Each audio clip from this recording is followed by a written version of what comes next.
वैसे तो संसार के हर देश का अपना इतिहास है और बहुत ही खूबसूरत रानियां उनके इतिहास का हिस्सा हैं।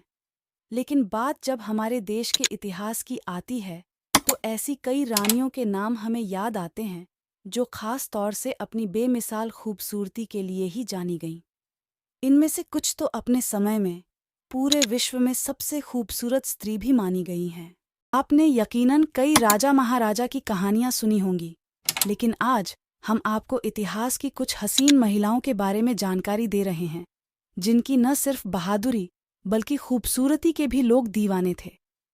तो देर किस बात की, आइए जानते हैं भारत की खूबसूरत रानियों के बारे में। रानी संयोगिता। रानी संयोगिता कन्नौज के राजा जयचंद की बेटी थीं। संयोगिता बहुत ही सुंदर थी। इनकी सुंदरता के बारे में चंद बरदाई के पृथ्वीराज रासों में जिक्र किया गया है। पृथ्वीराज रासों में संयोगिता को पूर्व जन्म में रंभा नामक अप्सरा बताया गया है।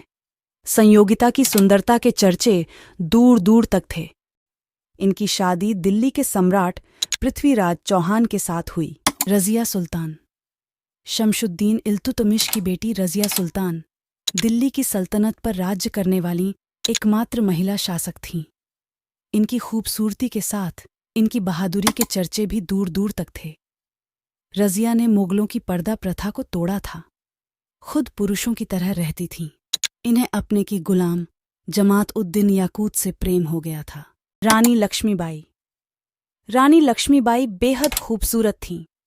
इनकी खूबसूरती के कायल अंग्रेज भी थे। भारत में तत्कालीन वायसराय लॉर्ड कैनिंग ने अपने दस्तावेज में रानी लक्ष्मीबाई की सुंदरता के बारे में लिखा है। इन्हीं दस्तावेजों के आधार पर क्रिस्टोफर हिबर्ट ने अपनी किताब the great mutiny of India में लिखा है, लक्ष्मीबाई के प्रति कई ब्रिटिश अफसर आकर्षित थे जो उन्हें लेकर गलत विचार रखते थे। नूरजहां का जन्म कंधार में 1597 में हुआ था। इनका असली नाम मेहरुन्निसा था। इनका निकाह बंगाल के जागीरदार शेर अफगान खान उर्फ अली कुली से हुआ था। 1607 में जहांगीर के सैनिकों के साथ युद्ध में अली कुली मारा गया। मेहरुन्निसा को बंदी बना दिल्ली लाया गया।